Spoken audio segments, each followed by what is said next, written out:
I'm stoked out. I wanted to make a video about an indie RTS called Zerospace. I love what they've done with the game. They really tried to take it and do something that fits a niche in the RTS genre. Namely, by going out on the map and gathering resources on the map.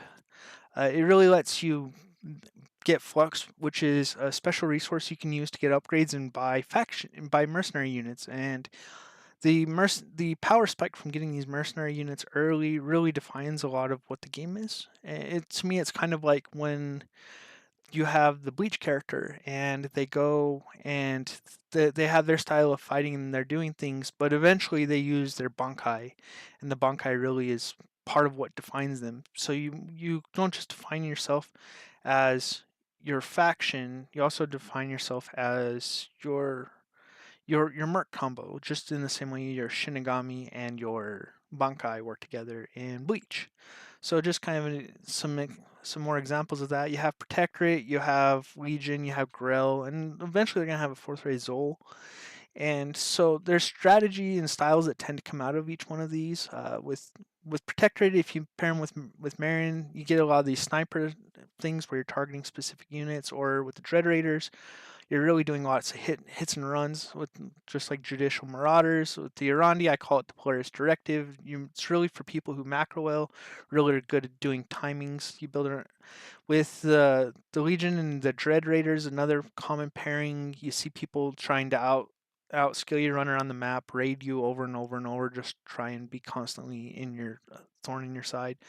Legion with the Chakru, it's really good because the Chakru and they help you get a chance to get fight differences and scale into your mid tier units. Valkyrie is similar, but Valkyrie in not only does it help you get through the early game, but later on, Valkyrie really helps you to break through a position on the map. So there's kind of like a phalanx where you're going through them.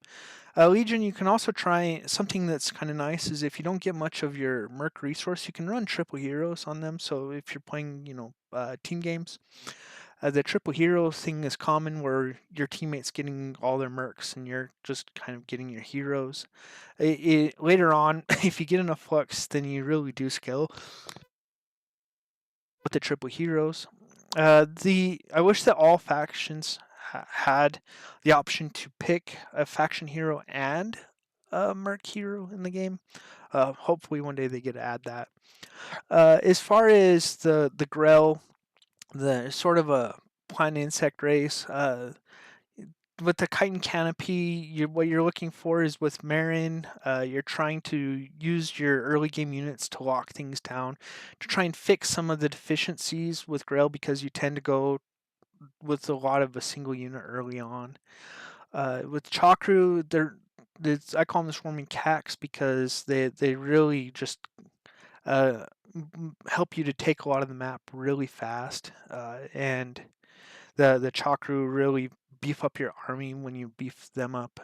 You can also pair the Grail with Dread Raiders, call it the Ransacking Canopy.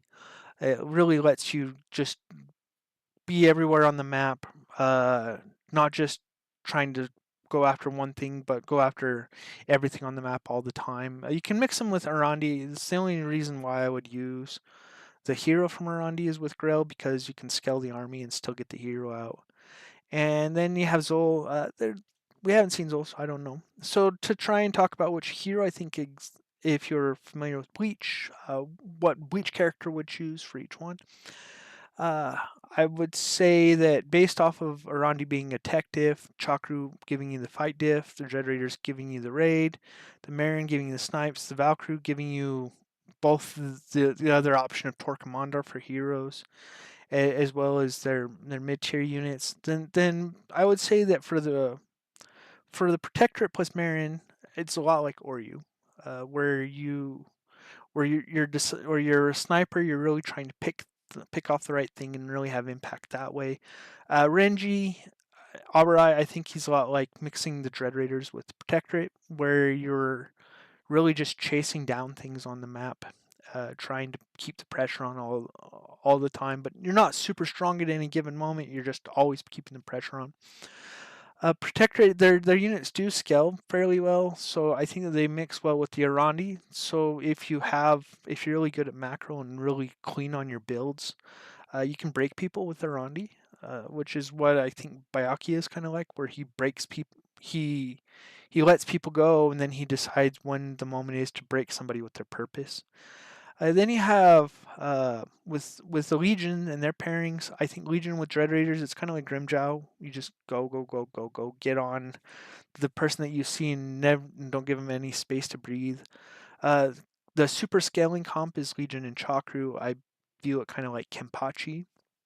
Um, with Ichigo Kurosaki, I think he's like the Legion and Valkyrie, where you are choosing how to scale and trying to get into your later time. You're trying to build a story out of the game, and with Yamamoto, I think he's one of the best team heroes in the game. Where he sort of is a general and he has his other people that he's always working around.